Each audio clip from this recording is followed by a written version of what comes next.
Jadi katanya Descartes, I desire to live in peace and to continue the life I have begun under the motto to live where you must live unseen. Ini motonya, padahal dia orang terkenal, orang masyhur, tapi motonya untuk hidup dengan baik kamu harus hidup unseen, tidak dikenal. Kalau kamu dikenal orang, susah hidupmu. Jangan salah, mungkin banyak di antara kita yang cita-citanya jadi orang terkenal. Ingat-ingatlah, terkenal itu membuatmu sumpek. Maka motonya Descartes itu, to live well you must live unseen. Must I advance. Saat aku terlindung, tertopengi, tidak ada yang tahu, aku berkembang sebagai diriku sendiri pastinya. Tapi kalau banyak orang itu kan kamu harus mencocokkan macam-macam.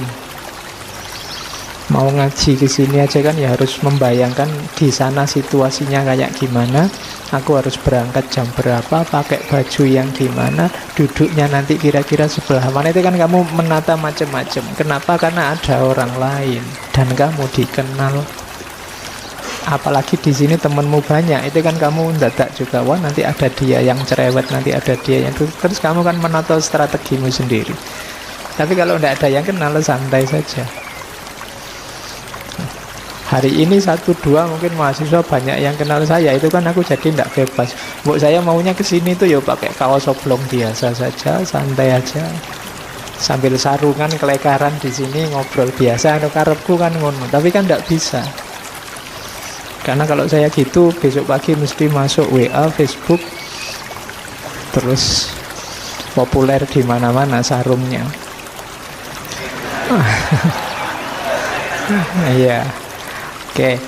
Dan tidak dikenal itu enak. Makanya tadi ada fase di hidupnya Descartes dia uzlah, menjauh, tidak dikenal. Bahkan nanti di beberapa buku ada yang menyebut jangan-jangan Descartes ini mata-mata. Karena bisa nyamar, bisa tidak dikenal orang. Meskipun kalau katanya Descartes sendiri yo kepentingannya ilmu, refleksi. Bagi yang suka meditasi, suka refleksi, suka kontemplasi, gayanya Descartes bisa ditiru. Life unseen, tidak terlihat orang. Kalau kamu sedang sendirian, tidak ada orang kan kamu bebas. Mau ngapain aja boleh, mau joget-joget, mau dangdutan kan tidak apa-apa. Tapi kalau banyak orang kan kamu mikir-mikir. Itu moto. To live well you must live unseen, must I advance. Terus cuma hidup sendirian bukannya hidup tidak ngapa-ngapain atau melarikan diri. Kalau Descartes hidup berfilsafat. To live without philosophizing is in truth the same as keeping the eyes closed without attempting to open them. Hidup tanpa berfilsafat itu sebenarnya sama dengan terus-menerus menutup mata tanpa berusaha membukanya. Kamu itu punya mata, banyak hal indah di sekelilingmu, bukalah. Tapi kamu lebih milih menutup mata. Ya kalau bahasa politiknya kamu milih status quo, ingin tetap kayak gini aja biar tidak berubah-berubah. Nanti kalau aku berpikir, kalau aku bernalar macam-macam, jangan-jangan kenyamananku ini terancam. Maka orang lebih milih tidak mikir, lebih milih sudah jalan seperti biasa saja. Itu kayak orang merem kalau bahasa Jawa nih.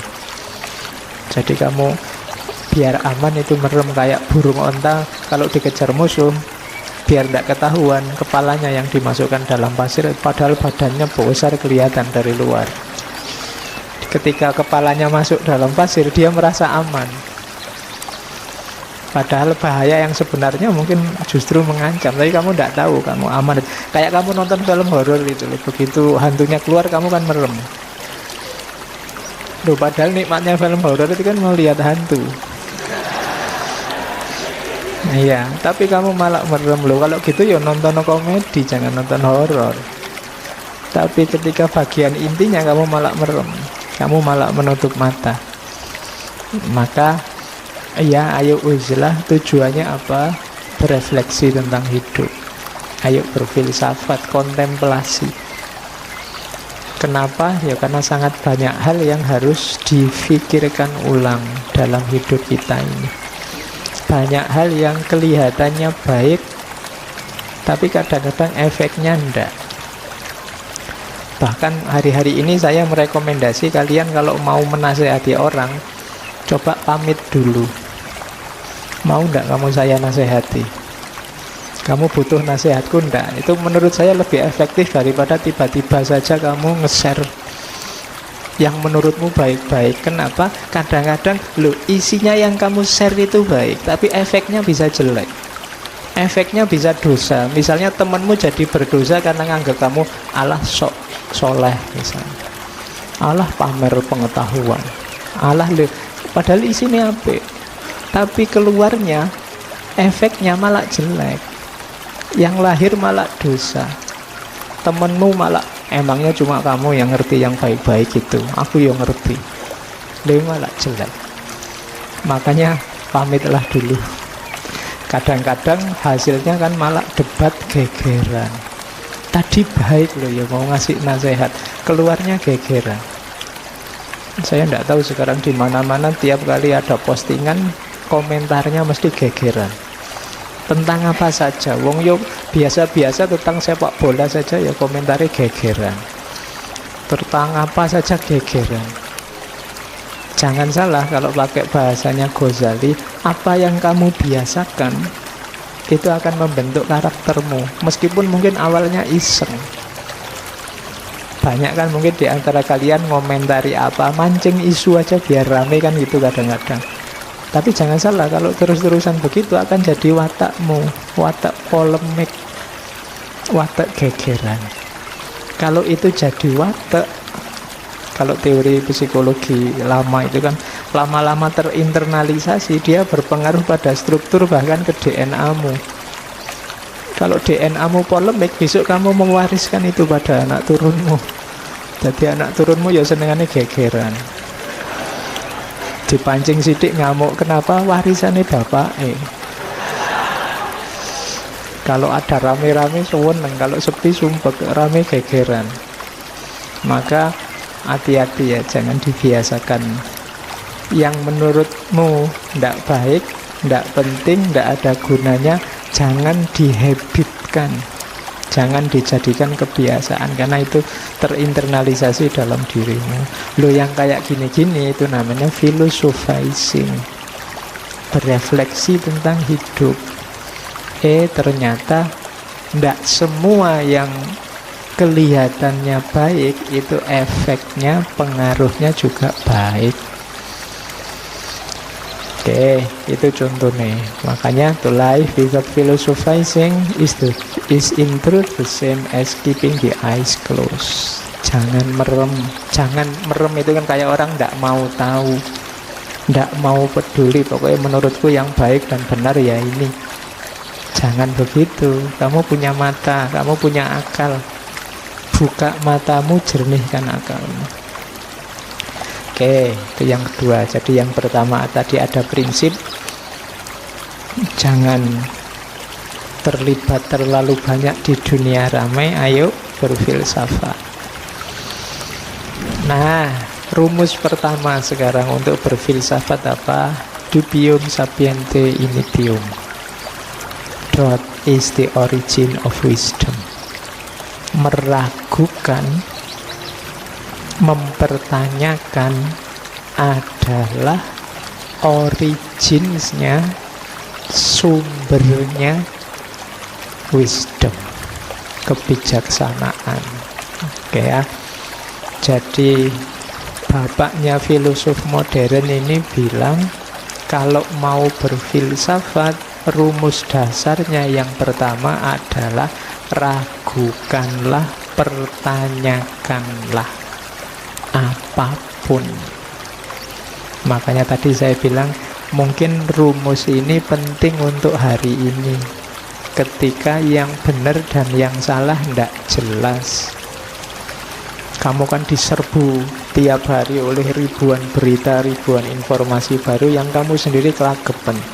Bingung kamu yang ini yang benar mana, yang tiap hari kamu capek goreng berita. Ya kan? Sekarang kan orang gitu. Ini gorengan, itu gorengan. Hari ini sampai isunya kan sampai level gorengan itu level tuman. Iya. Tiap hari kamu goreng, akhirnya tuman goreng. Kalau ndak goreng ndak enak. Dan gorengnya kan tipikal, kalau dari grup sana digoreng biar kelihatan jelek terus, kalau yang dari grup sini dikelola biar kelihatan baik terus. Maka sekarang apapun yang mampir di pikiranmu, yang terlihat oleh matamu, terdengar oleh telingamu, ragukanlah kebenarannya. Jadi malah bukan yang baik terimalah, yang hoax bantahlah. Kalau di Descartes sebentar, iya kalau jelas bedanya hoax dan ndak. Kalau kayak hari ini ndak jelas mana hoax mana tidak, maka rumus paling jitu adalah ragukan semuanya, ujilah semuanya. Jadi ini rumus pertama dari Descartes. Doubt is the origin of wisdom. Nah, ilustrasinya begini nanti dari bukunya Descartes itu. Inilah yang disebut method of doubt, nyawa teorinya Descartes. Saya bacakan ceritanya Descartes, kenapa kok harus begitu. Bayangkan, katanya Descartes, ada orang yang membawa satu keranjang penuh apel. Terus dia takut beberapa apel di keranjang itu busuk, sehingga dia ingin membuang yang busuk itu agar tidak menyebar ke apel yang lain. Katanya Descartes, apa yang akan dia lakukan? Bukankah dia akan mengeluarkan semua isi keranjang? Kalau kamu bawa apel sak keranjang dan bagimu ada beberapa apel yang busuk, cara untuk mengambil apel yang busuk gimana? Mencari yang busuk gimana? Bukankah semua isi keranjang kamu tumpahkan, terus kamu cari yang busuk? Selanjutnya, bukankah ia akan mengamati setiap apelnya, lalu mengembalikan ke dalam keranjang apel yang masih bagus dan meninggalkan apel yang busuk? Dengan cara yang sama, katanya Descartes, mereka yang belum pernah berfilsafat secara serius, memiliki beragam pandangan dalam pikirannya yang ia masukkan sejak kanak-kanak, dan pasti ia juga percaya dan menganggap beberapa pandangannya ada yang keliru. Kita kan sejak kecil dijejali mungkin jutaan informasi, kamu punya banyak sekali pendapat. Kalau saya tanya, yang ada di kepalamu itu bagus semua, benar semua, baik semua, atau ada yang jelek, ada yang tidak benar? Pasti kamu akan jawab, yo ada pak, 1-2 yang jelek, 1-2 yang tidak benar. Berarti apa? Yo kayak apel dalam keranjang tadi. Kalau kamu berusaha memisahkan pandangan yang salah agar tidak mengacaukan pikirannya orang lain, cara terbaik yang dapat ia lakukan adalah menolak semua yang ia anggap benar sebagai belum pasti atau salah, lalu ia telaah satu-satu dan akhirnya mengambil semua yang terbukti benar dan tidak diragukan lagi. Berarti caranya apa? Kayak apel tadi, ditumpahkan semua, dipilih mana yang busuk, mana yang baik. Pikiranmu juga begitu, karena menurutmu ada beberapa yang salah, keliru, katanya Descartes. Ya sudah, tumpahkan semua sekarang. Ya tumpahkan itu bukan berarti dibuang. Pikiran bukan materi yang bisa dibuang, tapi berarti apa? Uji semua. Kenapa? Karena kayak apel busuk itu kan nular.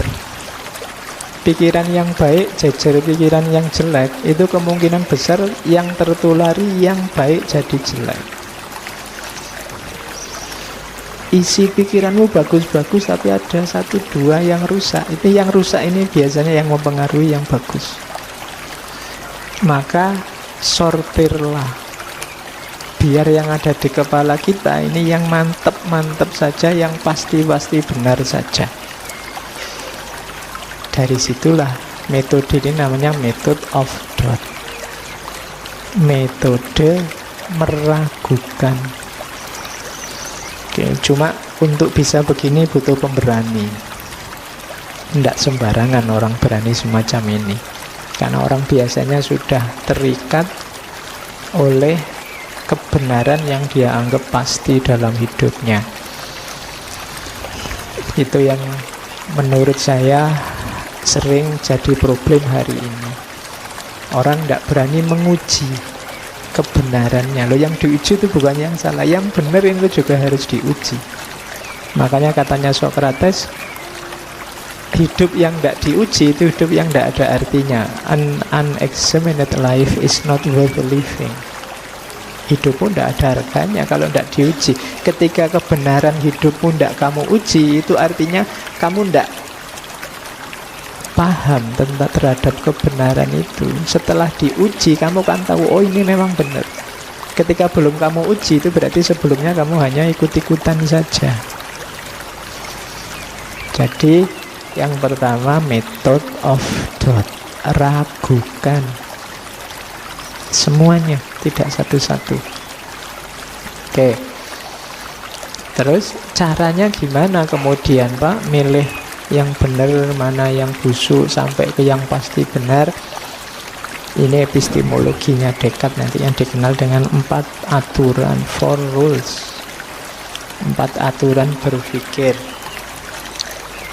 Kalau ini rumus-rumus generalnya, rumus umumnya. Yang pertama, jangan percaya apapun sampai terbukti kebenarannya. Ini yang nyawanya meragukan tadi. Caranya membuktikan kebenarannya gimana? Ya diuji. Cara mengujinya gimana? Yang pertama, analisislah setiap masalah dengan memilah semua bagiannya. Contohnya apa? Teh ini ada tehnya, ada tempatnya, ada tutupnya, ada tatakannya, ada dia diletakkan di mana, hubungannya sama saya, hubungannya sama kalian, kapan dia dikeluarkan, kapan nanti diambil lagi. Ini kan unsur-unsur yang ada hubungannya dengan teh ini. Kamu pilah-pilah semua, itu namanya analisis. Bagi yang nulis skripsi, nulis tesis, ketika ada perintah analisis lah, atau saya pakai metode analisis, Pak, itu berarti apa? Kamu keluarkan semua variabelnya, terus kamu lacak hubungan-hubungannya. Mikrofon ini ada tatakannya, ada tiangnya, ada pendolnya, ada, ini kan variabel-variabelnya. Ini gunanya apa, tiangnya gunanya apa, kemudian tempatnya suara gunanya apa. Ini kan unsur-unsurnya. Terus hubungannya tiang dengan tempatnya suara, tiang dengan tatakan, dan seterusnya. Itu namanya dianalisis. Ketika kamu dapat satu pernyataan misalnya, coba cek pernyataan ini tentang apa, unsurnya apa saja. Baik itu politik, budaya, sosial, ekonomi, coba cek variabel-variabelnya. Kalau sudah, lacak kemungkinan-kemungkinan dari masalah itu. Oh, ini mungkin maksudnya A. Oh, ini mungkin maksudnya B. Oh, ini mungkin maksudnya C. Ini kemungkinan-kemungkinan. Orang ini tiba-tiba jam 12 malam kok WA terus tanya sudah tidur apa belum, misalnya. Itu kan masalah. Iya. Loh, pertama analisis variabelnya. Ini yang ngirim dia, kenal baru sebulan, rumahnya jauh di sana. Terus itu dianalisis. Terus kemungkinan-kemungkinan. Yang pertama mungkin iseng, mungkin dia lagi nganggur malam-malam gini. Yang kedua mungkin dia sedang punya kuota bonus yang baru eman-eman kalau nggak dihabiskan. Yang ketiga ini kemungkinan cari yang paling masuk akal.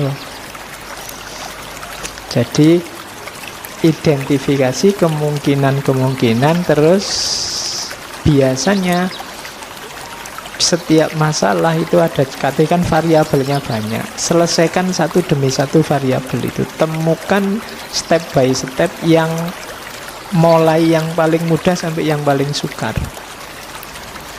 Oh ini yang jelas aku kenal dia, kemudian apakah dia senang apa enggak, itu langkah selanjutnya. Terus WA-nya ini maksudnya apa. Jadi yang paling mudah sampai yang paling sukar diurut, selesaikan satu-satu. Jadi kalau ada masalah, cara menyelesaikannya level. Itu metode yang ditawarkan oleh Descartes. Ini nanti menginspirasi lahirnya metode ilmiah, penelitian-penelitian di dunia modern. Jadi ini basisnya nanti yang kita kenal sebagai metode ilmiah. Jadi ragukan segalanya dulu, jangan kesusu percaya, analisislah, ukur kemungkinan-kemungkinan. Ya kemungkinan-kemungkinan itu kan nanti kalau di penelitian jadi namanya hipotesis. Terus temukan step by stepnya, ini kan nanti metode penelitian. Jadi disinilah sumbernya nanti gagasannya Descartes ini menginspirasi lahirnya filsafat modern. Oke, nah terus Descartes dengan gagasan-gagasannya nanti dikenal, memperkenalkan aliran namanya rasionalisme. Rasionalisme itu gampangnya definisinya adalah pengetahuan yang bisa dipercaya, itu pengetahuan yang sumbernya adalah rasio atau akal. Kok tidak panca indera? Kalau sebelumnya versinya Aristotelian ini realisme, sumbernya pengetahuan itu realitas, empiris, kenyataan. Tapi katanya Descartes tidak. Pengetahuan yang bisa dipercaya itu berarti layak kamu jadikan sandaran, itu sebenarnya pengetahuan rasional, pengetahuan yang dasarnya akal. Kok bukan pengetahuan empiris? Itu kritiknya pada pengetahuan empiris. Ya barang empiris itu memang nyata, bisa dilihat, bisa disentuh, bisa diukur, bisa didengar. Tapi pengetahuan empiris itu sifatnya kebanyakan dalam tanda petik itu subjektif.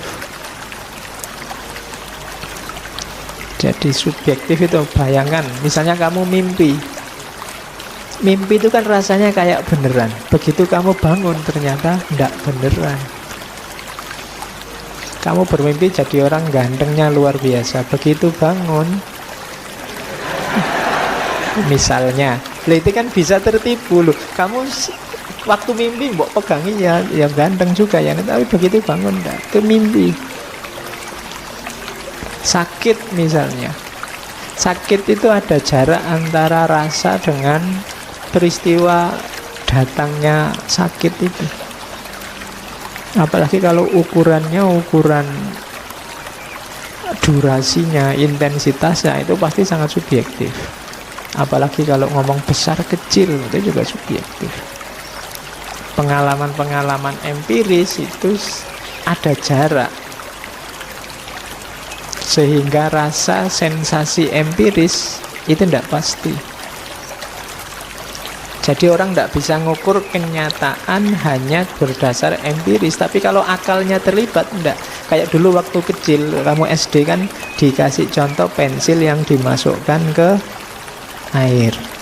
Terus Oh iya, kalau pakai mata saja panca indera kelihatannya patah.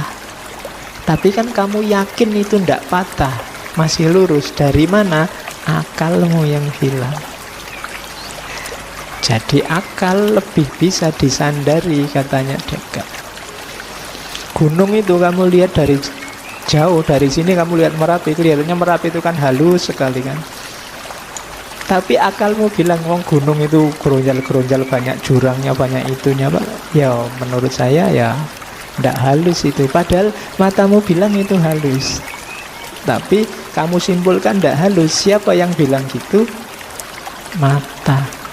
Sama kayak rembulan. Rembulan itu kan kalau penyair-penyair, wah indah sekali wajahmu kayak rembulan kan gitu. Itu pakai mata. Tapi kalau pakai akal, orang tahu bahwa bulan itu banyak kawahnya, jeglong-jeglong. Jadi kalau kamu dibilang wajahmu kayak rembulan, itu kalau pakai akal harus tersinggung. Oh ini melecehkan sekali. Oke. Nah, dari mana bisa tahu kok bahwa bulan itu jeglong-jeglong? Saya sudah belajar, akalmu yang selama ini bisa merangkai apa yang didapat oleh panca indera. Jadi katanya Descartes, ndak, rasio lebih bisa disandari. Kenapa kok bukan realitas di luar rasio panca indera? Realitas panca indera itu dikonstruksi oleh pikiran. Tergantung pikiran. Jadi pikiranmu sedang apa itu kan berpengaruh terhadap pencerapan panca inderamu. Kalau kamu sedang ngantuk ikut ngaji ini, mungkin ya yang kamu serap beda. Yang kamu lihat apa, yang lain lihat apa. Indah tidak indah itu kan urusannya mata, tapi sebenarnya yang kerja akal. Halus atau tidak halus, tangan ini kan cuma merasakan sensasi. Yang menyimpulkan halus atau tidak akal. Jadi katanya Descartes, enggak, rasio lebih kuat. Nanti kita lihat sampai belakang akan kelihatan di mana kuatnya rasio. Oke, sekarang kita mulai berfilsafat. Jadi prinsipnya rasional, meragukan. Sekarang saatnya mengejar kebenaran dengan bekal akal. If you would be a real seeker after truth, it is necessary that at least one in your life you doubt as far as possible all things. Kalau engkau ingin jadi pencari kebenaran yang sejati, maka seharusnya setidaknya sekali dalam hidupmu engkau ragukan segala sesuatu sejauh engkau mampu. Rumusnya ini, ragukan segala sesuatu sejauh engkau mampu. Sak kuatmu wis, coba kamu analisis semua hal dalam hidupmu, coba kamu uji, kamu ragukan. Dari situ nanti kuncinya kamu menemukan kebenaran. Jadi tidak boleh manut saja, tidak boleh ikut saja, kejar sendiri kebenaranmu. Karena kadang-kadang mungkin kebenaran versi mereka tidak selalu cocok dengan kebenaran versimu. Kejar itu kebenaran. Mulailah nanti yang dilakukan oleh Descartes di tulisannya. Kalau ini argumen meditasi yang pertama dari bukunya Descartes, Dream Argument. Semuanya diragukan, termasuk paling dasar, termasuk hidup ini. Hidup ini nyata atau tidak? Yang pertama dijadikan argumen oleh Descartes adalah mimpi. Katanya Descartes, aku sering merasakan banyak hal sama persis seperti yang aku rasakan dalam mimpi. Tidak ada tanda pasti untuk membedakan mimpi atau sadar. Pertanyaannya, apa jaminannya bahwa detik ini kita tidak sedang mimpi? Toh waktu kamu mimpi kan kamu kayak biasa gini merasa, ya ini sedang ngaji, jangan-jangan ini mimpi. Itu nanti di salah satu kitabnya Ghazali ada ilustrasi itu. Jangan-jangan hidup ini mimpi. Sebagaimana kamu sadar dari mimpi terus, oh alah ternyata nangis-nangis tadi malam itu aku cuma mimpi toh. Besok jangan-jangan setelah kamu meninggal dibangkitkan, kamu baru sadar dunia yang jungkir balik kayak gini ini ternyata cuma mimpi. Itu ilustrasinya Ghazali. Kesadaranmu di alam barzah besok sama kayak kesadaranmu setelah bangun dari tidur. Nah, cuma Descartes tidak di situ, cuma concernnya apa jaminannya bahwa malam ini kita ngaji ini bukan mimpi. Sementara waktu kita mimpi kan kamu juga tidak bisa membedakan ini nyata apa mimpi. Atau jangan-jangan saya sedang mimpi ngisi ngaji padahal ini bukan aku, tapi kalian mimpi sebagai aku, kan kadang-kadang bisa begitu. Kamu kan kadang mimpi jadi orang lain, mimpi jadi siapa, melakukan apa. Jadi mungkin kamu mimpi sebagai Jokowi terus kamu gayamu kayak presiden, lu cuma mimpi. Atau jangan-jangan Jokowi sedang mimpi jadi kamu sekarang. Jadi sebenarnya yang di depanku ini bukan kamu, tapi Jokowi, cuma dia sedang mimpi jadi kamu. Cuma kamu tidak sadar. Bisa begitu. Ya kalau di bukunya ada ilustrasi dream argument itu, ini kupu-kupu yang mimpi jadi manusia atau manusia yang mimpi jadi kupu-kupu, itu susah dibedakan. Gitu. Ya mungkin kamu pernah mimpi bisa terbang jadi kayak burung, itu kan, itu burung yang mimpi jadi manusia apa manusia yang mimpi jadi burung. Itu susah dibedakan. Itu namanya dream argument. Mempertanyakan dasar realitas hidup ini. Jadi ternyata bahkan hidup kita yang paling nyata bisa dipertanyakan. Apa iya? Kamu sudah bela-belain tawuran, bela-belain bikin berita bohong, bela-belain capek bikin hoax setiap hari, alah ternyata mimpi. Ternyata kita hari ini sedang mimpi, tidak serius. Nah, itu serangan pertama, serangan meditasi pertama dari René Descartes. Apa sih buktinya bahwa hidup kita ini nyata? Ya rasanya nyata pak, apa-apa saya alami persis, saya haus ya minum, lapar ya makan, tidur. Loh, padahal dalam mimpi ya persis begitu. Kamu ya ada laparnya, ada hausnya, ada pingin ke WC juga, nanti kalau pipis terus jadinya ngompol itu kan. Tapi persis itu, kamu tidak bisa membedakan.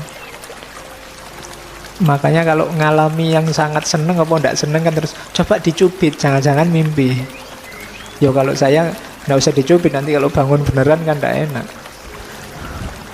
Mimpi apa ya aku siang ini kok dapat rezeki luar biasa, coba dicubit, nggak usah dicubit, nanti kalau bangun beneran hilang rezekinya.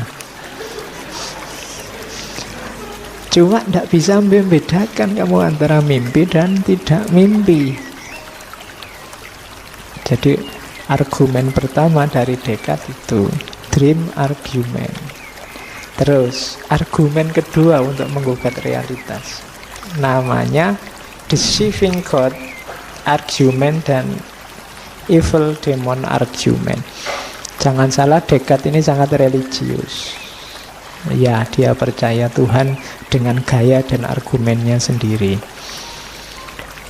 Katanya Descartes, kita akan percaya ada Tuhan yang maha kuasa. Dengan kekuasaannya, Allah bisa membuat kita tertipu. Tuhan bisa membuat kita tertipu. Bahkan tentang pengetahuan matematis yang sangat jelas, kita mungkin keliru. Kan ada doanya itu kan, makanya kita berdoa arinal haqqo haqqo. Allah bisa yang benar itu ditampakkan jadi salah, atau sebaliknya salah jadi benar. Yang nyata jadi semu, yang semu jadi nyata. Kan kita percaya begitu. Apa jaminannya bahwa yang kita anggap nyata dan benar hari ini sebenarnya tidak atas kuasanya Allah? Kamu tidak bisa jawab, mesti katanya Descartes.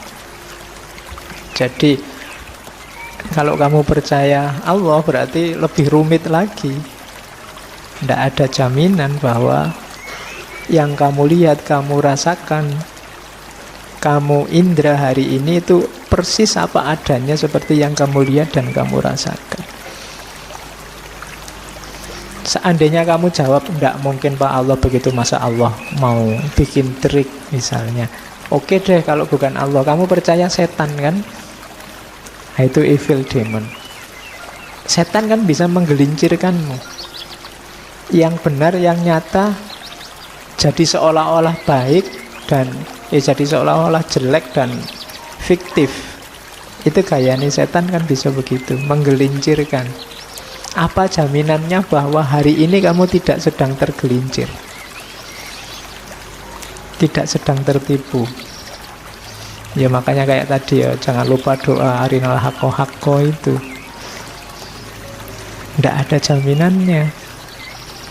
Jadi yang kamu anggap benar bisa saja salah, yang kamu anggap salah ternyata benar, mungkin saja. Kenapa? Wong Allah bisa membolak-balikkan pandanganmu. Atau kalau tidak, setan aja bisa menggelincirkanmu kok. Loh, kalau orang sedang terbolak-balik hatinya atau tergelincir kan ya pastinya dia tidak sadar, tetap merasa dirinya benar.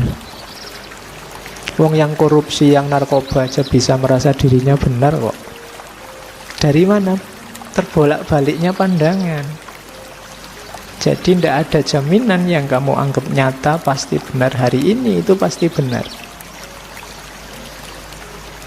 Jadi ini refleksi selanjutnya dari seorang Descartes. Ini langsung menyerang dasar kenyataan hidup kita. Makanya saya bilang tadi, hanya orang-orang pemberani yang berani masuk ke ranah ini. Tapi nanti kita lihat penyelesaiannya Descartes. Oke ya. Jadi atas dasar mimpi, atas dasar keimanan kita pada Tuhan, atau kepercayaan kita ada makhluk namanya setan yang menggelincirkan, paling tidak karena ada tiga ini kan, kebenaran kenyataan hidup bisa dipertanyakan. Maka katanya Descartes, kalau kita meragukan segalanya, apakah itu dunia material sama dunia spiritual, wah berarti semua tidak bisa dipercaya Pak. Iya, tapi kalau kamu sudah begitu, kamu akan sampai pada titik ada sesuatu yang bisa dipercaya, pasti. Ini paling dasar. Apa itu yang pasti bisa dipercaya? Ada kamu yang sedang meragukan. Itu pasti. Tadi kan semua kamu ragukan. Nah, ada yang pasti, kamu yang sedang meragukan ini pasti ada. Dasarnya itu. Berarti apa? Oh, sekarang kita punya landasan dari semua kebenaran tadi. Seandainya semua kita ragukan, masih ada satu hal yang pasti, yaitu kita yang sedang meragukan, kita yang sedang berpikir tentang kebenaran tadi. Ini pasti ada, berarti pasti benar. I think, I doubt, aku yang meragukan, aku yang berpikir, menunjukkan dia pasti ada. Wong yang berpikir tadi tentang Tuhan kah, tentang mimpi kan, berarti kan ada yang sedang berpikir. Berarti ini pasti ada. Aku yang berpikir ini pasti ada. Nah, karena pemikiran pasti ada, berarti aku juga pasti ada. Aku yang berpikir juga ada. Nah, dari situ keluarlah ada gium yang sangat terkenal dari Descartes, bahwa I think therefore I am, cogito ergo sum, sepong dong sesuai. Jadi aku berpikir berarti aku ada. Seandainya semua hal tadi kita ragukan, termasuk kenyataan hidup, masih ada satu yang pasti, yaitu aku yang sedang berpikir. Kalau ini tidak bisa dibantah. Kalau ini dibantah, lah tadi yang meragukan mimpi, meragukan Tuhan, setan, dan macam-macam tadi siapa kalau bukan kita? Kenapa? Keraguan itu kan ada tadi. Berarti yang meragukan juga ada. Jadi aku berpikir, maka aku ada. Jadi awal mulanya di situ. Jadi ini dasar refleksi. Ini titik awal, bukan puncaknya. Titik awal untuk berefleksi berarti I think dan I doubt. Aku berpikir dan aku yang meragukan. Terus dari situ nanti muncul turunannya. Jangan salah, aku berpikir maka aku ada. Itu nanti masih ada selanjutnya, efeknya, kesimpulan logis selanjutnya dari aku yang berpikir. Oke. Pertanyaannya selanjutnya kan, dari mana kok tiba-tiba ada aku yang berpikir? Asal-usulnya kok aku bisa berpikir tadi dari mana? Kemampuan berpikir itu dari mana? Pertanyaannya kan itu. Jawabannya Descartes. Disitulah nanti ada namanya innate ideas. Kita itu lahir, di kepala kita ada gagasan-gagasan bawaan. Jadi kita lahir itu ndak blank. Ada kemampuan-kemampuan, ide-ide bawaan, antara lain bahwa kita bisa berpikir. Jadi manusia itu kan pasti dia bisa berpikir, itu bawaan sudah. Tidak harus kuliah filsafat, tidak harus kuliah logika, tidak harus belajar ilmu mantek. Manusia yang waras itu pasti bisa berpikir. Jadi tidak usah takut kamu, Pak, akal saya sehat enggak ya Pak? Enggak, mesti sehat, ojo khawatir. Asal kamu waras, itu fitrah, innate ideas, bawaan. Ya, meskipun nanti terkontaminasi macam-macam dalam perkembangannya, tapi kamu membawa kualitas bawaan bahwa kamu bisa berpikir. Nah, kebisaan kita berpikir yang itu bawaan ada implikasi selanjutnya. Yang ini juga akhirnya sifatnya innate. Yang kedua adalah keluasan. Yang ketiga adalah Tuhan. Keluasan itu nanti lahirnya adalah dunia materi. Kenapa kok disebut keluasan? Ya, dunia materi itu bisa ditangkap dengan aktivitasmu berpikir, meluas keluar. Berpikir itu kan selalu ada objek yang dipikir. Nah, objek yang dipikir itu ya biasanya dunia materi. Maka keluasan pasti ada. Yang ketiga, Tuhan. Loh, kok ujuk-ujuk nyampe ke Tuhan, Pak? Dengan orang berpikir, kalau di bukunya Descartes itu, orang sadar bahwa selama ini dia belum sempurna. Berpikir, menemukan kebenaran, terus lebih sempurna. Tapi kan besok semakin berkembang pikiranmu, tambah sempurna lagi. Tapi kan masih belum juga sempurna. Wong kita manusia terbatas, tapi kita merasa mentok. Besok nambah ilmu lagi, lebih sempurna lagi, terus gitu. Maka secara logis pasti ada puncaknya kesempurnaan itu.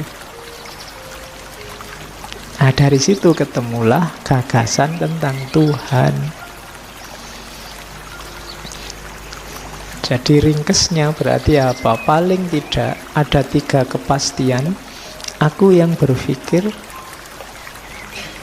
keluasan yang difikirkan. Dan yang ketiga, Tuhan sebagai puncaknya pemikiran dalam tanda petik. Jadi ada, kalau bahasa Latinnya res cogitan, lex extensa, dan God. Jadi ini jenisnya innate ideas. Tiga hal ini kalau di Descartes disebut substansi. Jadi ada tiga substansi: berpikir, keluasan, dan Tuhan. Kalau pakai istilah dunia, ada dunia pikiran, mind, ada dunia materi, dan ada dunia wilayah ketuhanan. Ini kalau ada yang tanya, loh, materi memangnya ada Pak? Ada. Lah yang ditangkap oleh akal itu loh materi. Jadi matahari, laut, batu, apa itu ndak fantasi aja Pak? Bayangan-bayangan ndak, katanya Descartes. Buktinya apa? Secara kuantitas bisa diukur. Bisa kamu rasakan panjangnya, lebarnya, luasnya.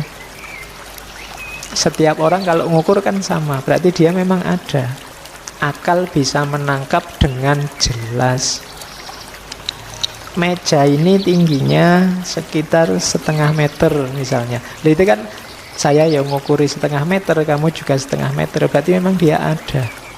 Kalau imajinasi kan mungkin yang ada di kepalaku sama kepalamu beda. Wah, meja ini eksotis sekali Pak, wujudnya kayak lain, itu kan kamu bisa ngarang. Tapi enggak, kalau saya ngomong kuantitas, itu sama kita. Meja ini ditutup oleh taplak warnanya hijau, itu kan sama, kecuali yang buta warna nanti dianggap biru. Kan ada yang kebolak-balik biru sama hijau. Oke, itu nguatiri kalau pemilu maunya maunya nyoblos warna hijau, kenanya warna biru nanti. Oke, secara kuantitas itu kita sama, berarti ada. Kuantitas itu kan bisa diukur, besarnya, luasnya, warnanya. Oh, berarti realitas itu tidak diragukan lagi, mantep ada. Dari mana kesimpulan itu? Ya pikiran yang menyimpulkan. Kuncinya tadi kan semua di pikiran, makanya disebut rasionalisme. Berarti aku berpikir itu pasti, realitas juga pasti. Nah, jadi argumennya ini, argumen kuantitas. Kalau realitas, ada lagi satu lagi yang pasti, Tuhan. Jadi Tuhan juga pasti. Kayak tadi loh, di kepala kita disimpulkan pasti ada yang maha sempurna. Kenapa? Yo kita tadi kan tidak sempurna jadi sempurna, tidak sempurna jadi sempurna. Pasti ada puncaknya, tidak mungkin tidak ada batasnya. Nah, cuma katanya Descartes, gagasan bahwa ada yang sempurna itu pasti tidak dari manusia sendiri. Kenapa? Karena manusia itu tidak sempurna. Pasti adanya dari Tuhan. Jadi Tuhan itu pasti ada. Argumennya namanya argumen ontologi. Ini balik ke ngaji yang dulu ya. Argumen ontologi itu menyimpulkan Tuhan pasti ada dengan akal saja. Biasanya orang menyimpulkan Tuhan ada itulah, lihatlah alam semesta ini, lihatlah keteraturannya, lihatlah kan gitu. Tapi dengan akal saja bisa. Jadi dengan akal itu gini loh, Tuhan itu kan maha, diasumsikan maha bijaksana, maha tahu, maha kuasa, maha, pokoknya maha segalanya. Maha itu kan puncaknya. Nah, sesuatu tidak bisa disebut maha kalau dia tidak ada. Gitu loh. Kalau Tuhan itu kita simpulkan punya banyak sifat maha, berarti dia pasti ada. Kenapa? Wong dia maha kok. Masa maha ndak ada? Dia maha kuasa, tapi Tuhannya tidak ada. Kan tidak mungkin. Kalau dia maha pasti ada. Kalau dia kamu sebut maha tahu, dia pasti ada. Kalau kita kan cuma sekedar tahu. Kalau Tuhan maha tahu. Karena dia maha tahu, pasti dia ada. Kalau tidak ada, tidak mungkin bisa disebut maha tahu. Ini kan kesimpulan pakai akal saja. Kalau kita sebut dia maha kuasa, ya pasti dia ada. Masa maha kuasa dia tidak ada? Sama kayak kamu ditanya ini loh, kamu nyari pacar yang cirinya gimana? Oh, saya nyari yang cantik, kulitnya putih, rambutnya panjang misalnya kan. Terus kalau saya nggak nyari yang gitu, saya nyari yang ada saja misalnya. Ya, loh, ini jawabannya kayak cerdas, tapi sebenarnya tidak. Ya, kalau tadi sudah ngomong kriteria, ya mestinya sudah ada. Ya ada itu nggak perlu disebut. Kalau sudah cantik, rambutnya panjang, kulitnya putih, ya mesti aja ada. Harusnya sesuatu yang ada. Kok tidak tanya lagi, ya berarti logikanya perlu diperbaiki. Ya pastinya ada. Ya terkecuali kamu bantahnya yang ada, atau ya mungkin kamu bantahnya beda. Ya yang mau saja Pak. Oh ya wis. Jadi cantik, kulitnya putih, rambutnya panjang dan mau. Nah, kalau ini masuk akal. Ya. Tapi kalau dan ada itu malah tidak sinkron secara logis. Kamu sudah ngomong kriteria kok masih dibahas adanya. Nah, Tuhan juga begitu. Kamu sudah ngomong ciri-ciri, bahkan dia puncaknya segalanya, masa tidak ada? Secara logis ya pastinya ada. Argumen semacam ini namanya argumen ontologis. Membuktikan Tuhan hanya dengan dasar logika saja. Jadi pakai logika saja, ya kesimpulannya Tuhan pasti ada. Oke. Jadi engkau yang berpikir itu pasti ada, realitas sekelilingmu juga pasti ada, dan Tuhan juga pasti ada. Nah, ini dasar substansi untuk kamu melakukan refleksi selanjutnya. Ayo berpikir selanjutnya. Berarti apa? Sudah mulai ketemu. Kita punya 3 hal yang pasti benar, pasti ada. Oke. Ini cara berpikir filosofis itu begitu. Dirinci sampai paling dasar, kemudian dicari unsurnya satu-satu, diuji benar sampai pasti yakin benar. Ini quotes-nya dari Descartes tentang prinsip hidupnya, motonya. Jadi katanya Descartes, I desire to live in peace and to continue the life I have begun under the motto to live where you must live unseen. Ini motonya, padahal dia orang terkenal, orang masyhur, tapi motonya untuk hidup dengan baik, kamu harus hidup unseen, tidak dikenal. Kalau kamu dikenal orang, susah hidupmu. Jangan salah, mungkin banyak di antara kita yang cita-citanya jadi orang terkenal. Ingat-ingatlah, terkenal itu membuatmu sumpek. Maka motonya Descartes itu, to live well you must live unseen. Must I advance. Saat aku terlindung, tertopengi, tidak ada yang tahu, aku berkembang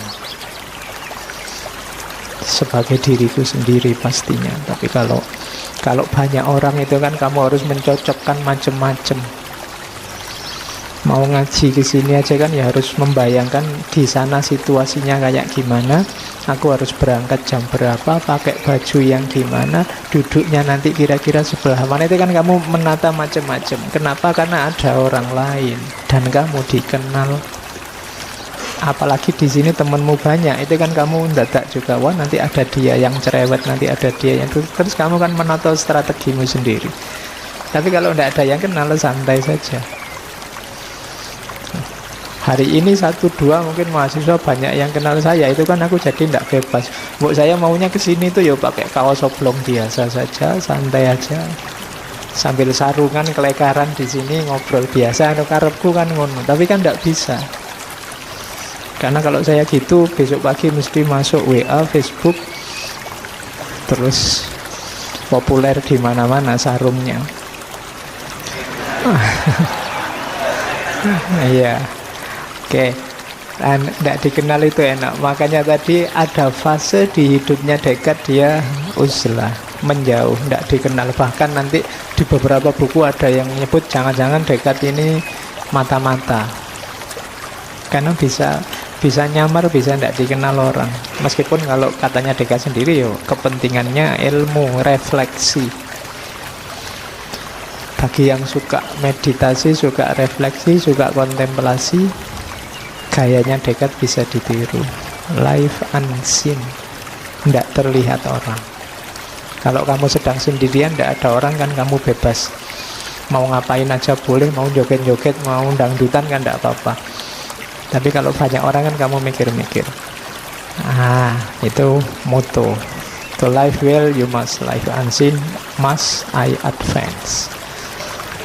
Terus cuma hidup sendirian bukannya hidup tidak ngapa-ngapain atau melarikan diri. Kalau Descartes hidup berfilsafat.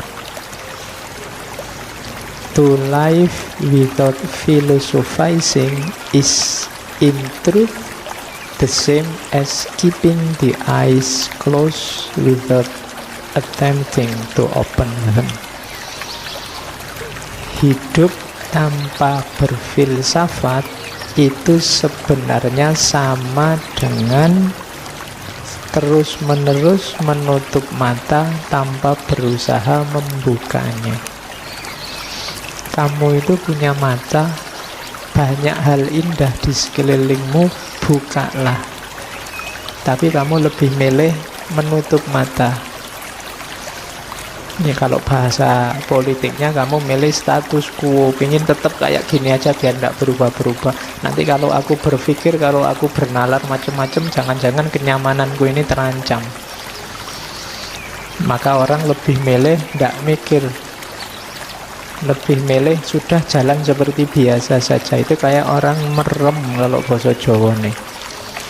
Jadi kamu biar aman itu merem, kayak burung onta kalau dikejar musuh, biar tidak ketahuan kepalanya yang dimasukkan dalam pasir, padahal badannya besar kelihatan dari luar.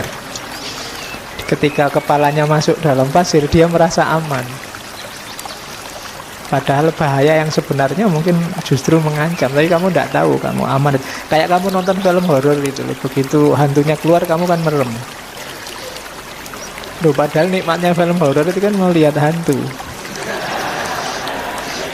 Iya, tapi kamu malah merem loh. Kalau gitu ya nonton komedi, jangan nonton horor. Tapi ketika bagian intinya kamu malah merem, kamu malah menutup mata. Maka ya, ayo uzlah, tujuannya apa? Berefleksi tentang hidup. Ayo berfilsafat, kontemplasi. Kenapa? Ya karena sangat banyak hal yang harus difikirkan ulang dalam hidup kita ini. Banyak hal yang kelihatannya baik, tapi kadang-kadang efeknya enggak. Bahkan hari-hari ini saya merekomendasi kalian kalau mau menasehati orang, coba pamit dulu. Mau enggak kamu saya nasehati? Kamu butuh nasihatku enggak? Itu menurut saya lebih efektif daripada tiba-tiba saja kamu nge-share yang menurutmu baik-baik. Kenapa? Kadang-kadang isinya yang kamu share itu baik, tapi efeknya bisa jelek, efeknya bisa dosa. Misalnya temanmu jadi berdosa karena nganggap kamu Allah sok soleh misalnya, Allah pamer pengetahuan, Allah padahal isinya apik, tapi keluarnya efeknya malah jelek, yang lahir malah dosa. Temenmu malah, emangnya cuma kamu yang ngerti yang baik-baik itu, aku yang ngerti, dia malah jelek. Makanya pamitlah dulu. Kadang-kadang hasilnya kan malah debat gegeran. Tadi baik loh ya, mau ngasih nasihat, keluarnya gegeran. Saya tidak tahu sekarang di mana-mana tiap kali ada postingan komentarnya mesti gegeran. Tentang apa saja, wong yo biasa-biasa, tentang sepak bola saja ya komentarnya gegeran. Tentang apa saja gegeran. Jangan salah kalau pakai bahasanya Ghazali, apa yang kamu biasakan Itu akan membentuk karaktermu. Meskipun mungkin awalnya iseng. Banyak kan mungkin di antara kalian ngomentari apa, mancing isu aja biar rame kan gitu kadang-kadang. Tapi jangan salah, kalau terus-terusan begitu akan jadi watakmu, watak polemik, watak gegeran. Kalau itu jadi watak, kalau teori psikologi lama itu kan lama-lama terinternalisasi, dia berpengaruh pada struktur bahkan ke DNA-mu. Kalau DNA-mu polemik, besok kamu mewariskan itu pada anak turunmu. Jadi anak turunmu ya senengannya gegeran. Dipancing sidik ngamuk, kenapa? Warisannya bapak. Kalau ada rame-rame seneng, kalau sepi sumpek, rame gegeran. Maka hati-hati ya, jangan dibiasakan yang menurutmu tidak baik, tidak penting, tidak ada gunanya. Jangan dihabitkan, jangan dijadikan kebiasaan, karena itu terinternalisasi dalam dirimu. Lo yang kayak gini-gini itu namanya philosophizing, berefleksi tentang hidup. Ternyata tidak semua yang kelihatannya baik itu efeknya, pengaruhnya juga baik. Oke, itu contohnya. Makanya to live without philosophizing is in truth the same as keeping the eyes closed. Jangan merem. Jangan merem itu kan kayak orang tidak mau tahu, tidak mau peduli. Pokoknya menurutku yang baik dan benar ya ini. Jangan begitu. Kamu punya mata, kamu punya akal. Buka matamu, jernihkan akalmu. Oke, itu yang kedua. Jadi yang pertama tadi ada prinsip jangan terlibat terlalu banyak di dunia ramai, ayo berfilsafat. Nah, rumus pertama sekarang untuk berfilsafat apa?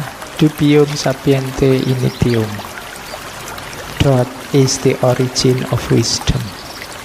Meragukan, mempertanyakan adalah originsnya, sumbernya wisdom, kebijaksanaan. Oke ya. Jadi bapaknya filosof modern ini bilang kalau mau berfilsafat, rumus dasarnya yang pertama adalah ragukanlah, pertanyakanlah apapun. Makanya tadi saya bilang mungkin rumus ini penting untuk hari ini, ketika yang benar dan yang salah tidak jelas. Kamu kan diserbu tiap hari oleh ribuan berita, ribuan informasi baru yang kamu sendiri kelagepen. Bingung kamu yang ini yang benar mana, yang tiap hari kamu capek goreng berita. Ya kan? Sekarang kan orang gitu. Ini gorengan, itu gorengan. Hari ini sampai isunya kan sampai level gorengan itu level tuman. Iya. Tiap hari kamu goreng, akhirnya tuman goreng. Kalau ndak goreng ndak enak. Dan gorengnya kan tipikal kalau dari grup sana digoreng biar kelihatan jelek terus, kalau yang dari grup sini dikelola biar kelihatan baik terus. Maka sekarang apapun yang mampir di pikiranmu, yang terlihat oleh matamu, terdengar oleh telingamu, ragukanlah kebenarannya. Jadi malak bukan yang baik terimalah, yang hoax bantahlah. Kalau di Descartes sebentar, iya kalau jelas bedanya hoax dan ndak. Kalau kayak hari ini tidak jelas mana hoax mana tidak, maka rumus paling jitu adalah ragukan semuanya, ujilah semuanya. Jadi ini rumus pertama dari Descartes. What is the origin of wisdom? Nah, ilustrasinya begini nanti dari bukunya Descartes itu. Inilah yang disebut method of doubt, nyawa teorinya Descartes. Saya bacakan ceritanya Descartes, kenapa kok harus begitu. Bayangkan, katanya Descartes, ada orang yang membawa satu keranjang penuh apel. Terus dia takut beberapa apel di keranjang itu busuk, sehingga dia ingin membuang yang busuk itu agar tidak menyebar ke apel yang lain. Katanya Descartes, apa yang akan dia lakukan? Bukankah dia akan mengeluarkan semua isi keranjang? Kalau kamu bawa apel sak keranjang dan bagimu ada beberapa apel yang busuk, cara untuk mengambil apel yang busuk gimana? Mencari yang busuk gimana? Bukankah semua isi keranjang kamu tumpahkan, terus kamu cari yang busuk? Selanjutnya, bukankah ia akan mengamati setiap apelnya, lalu mengembalikan ke dalam keranjang apel yang masih bagus dan meninggalkan apel yang busuk? Dengan cara yang sama, katanya Descartes, mereka yang belum pernah berfilsafat secara serius, memiliki beragam pandangan dalam pikirannya yang ia masukkan sejak kanak-kanak, dan pasti ia juga percaya dan menganggap beberapa pandangannya ada yang keliru. Kita kan sejak kecil dijejali mungkin jutaan informasi, kamu punya banyak sekali pendapat. Kalau saya tanya, yang ada di kepalamu itu bagus semua, benar semua, baik semua, atau ada yang jelek, ada yang tidak benar? Pasti kamu akan jawab, yo ada pak, satu dua yang jelek, satu dua yang tidak benar. Berarti apa? Yo kayak apel dalam keranjang tadi. Kalau kamu berusaha memisahkan pandangan yang salah agar tidak mengacaukan pikirannya orang lain, cara terbaik yang dapat ia lakukan adalah menolak semua yang ia anggap benar sebagai belum pasti atau salah, lalu ia telaah satu-satu dan akhirnya mengambil semua yang terbukti benar dan tidak diragukan lagi. Berarti caranya apa? Kayak apel tadi, ditumpahkan semua, dipilih mana yang busuk, mana yang baik. Pikiranmu juga begitu, karena menurutmu ada beberapa yang salah, keliru, katanya Descartes. Ya sudah, tumpahkan semua sekarang.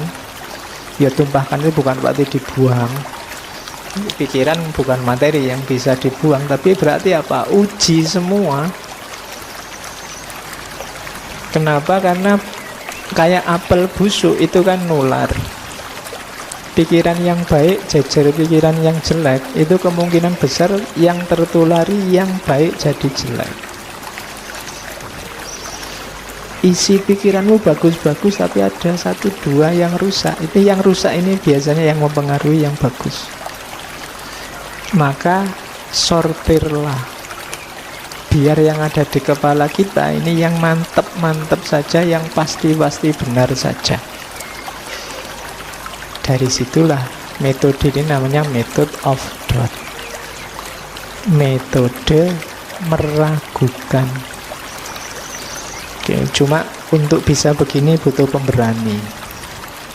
Tidak sembarangan orang berani semacam ini, karena orang biasanya sudah terikat oleh kebenaran yang dia anggap pasti dalam hidupnya. Itu yang menurut saya sering jadi problem hari ini. Orang tidak berani menguji kebenarannya. Loh, yang diuji itu bukan yang salah, yang benar itu juga harus diuji. Makanya katanya Socrates, hidup yang tidak diuji itu hidup yang tidak ada artinya. An unexamined life is not worth living. Hidupmu tidak ada harganya kalau tidak diuji. Ketika kebenaran hidupmu tidak kamu uji, itu artinya kamu tidak paham tentang terhadap kebenaran itu. Setelah diuji, kamu kan tahu, oh ini memang benar. Ketika belum kamu uji, itu berarti sebelumnya kamu hanya ikut-ikutan saja. Jadi yang pertama, method of doubt, ragukan semuanya, tidak satu-satu. Oke. Terus caranya gimana kemudian Pak milih yang benar mana yang busuk sampai ke yang pasti benar? Ini epistemologinya Descartes nanti yang dikenal dengan 4 aturan, 4 rules. 4 aturan berpikir. Kalau ini rumus-rumus generalnya, rumus umumnya. Yang pertama, jangan percaya apapun sampai terbukti kebenarannya. Ini yang nyawanya meragukan tadi. Caranya membuktikan kebenarannya gimana? Ya diuji. Cara mengujinya gimana? Yang pertama, analisislah setiap masalah dengan memilah semua bagiannya. Contohnya apa? Teh ini ada tehnya, ada tempatnya, ada tutupnya, ada tatakannya, ada dia diletakkan di mana, hubungannya sama saya, hubungannya sama kalian, kapan dia dikeluarkan, kapan nanti diambil lagi. Ini kan unsur-unsur yang ada hubungannya dengan teh ini. Kamu pilah-pilah semua, itu namanya analisis.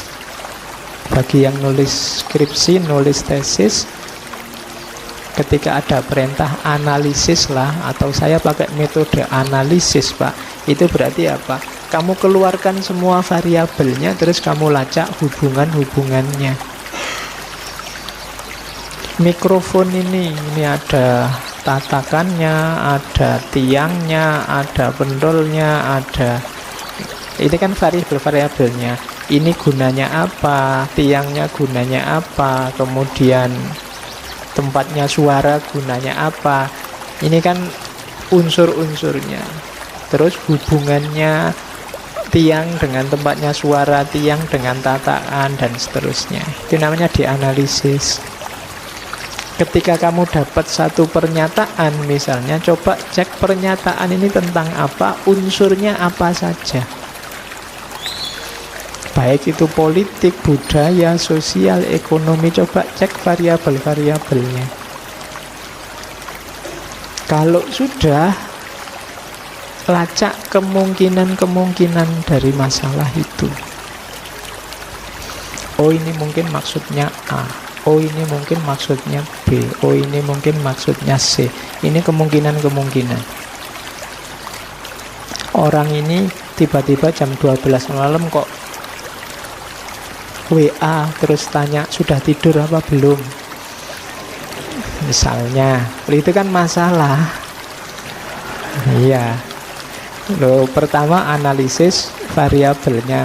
Ini yang ngirim dia kenal baru sebulan, rumahnya jauh di sana. Terus itu dianalisis. Terus kemungkinan-kemungkinan.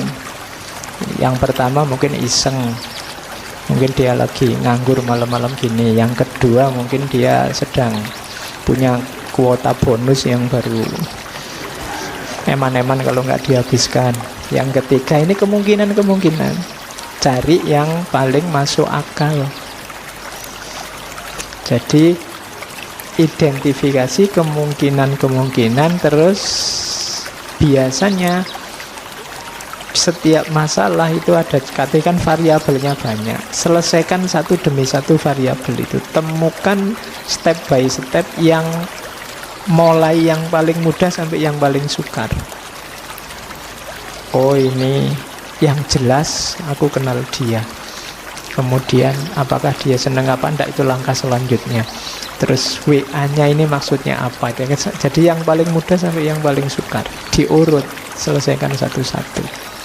Jadi kalau ada masalah, cara menyelesaikannya level. Itu metode yang ditawarkan oleh Descartes. Ini nanti menginspirasi lahirnya metode ilmiah, penelitian-penelitian di dunia modern. Jadi ini basisnya nanti yang kita kenal sebagai metode ilmiah. Jadi ragukan segalanya dulu, jangan kesusu percaya, analisislah, ukur kemungkinan-kemungkinan. Ya kemungkinan-kemungkinan itu kan nanti kalau di penelitian jadi namanya hipotesis. Terus temukan step by stepnya. Ini kan nanti metode penelitian.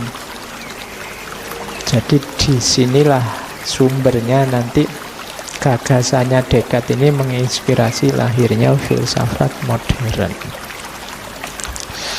Oke, nah terus Descartes dengan gagasan-gagasannya nanti memperkenalkan aliran namanya rasionalisme. Rasionalisme itu gampangnya definisinya adalah pengetahuan yang bisa dipercaya, itu pengetahuan yang sumbernya adalah rasio atau akal. Kok ndak panca indera? Kalau sebelumnya versinya Aristotelian ini realisme, sumbernya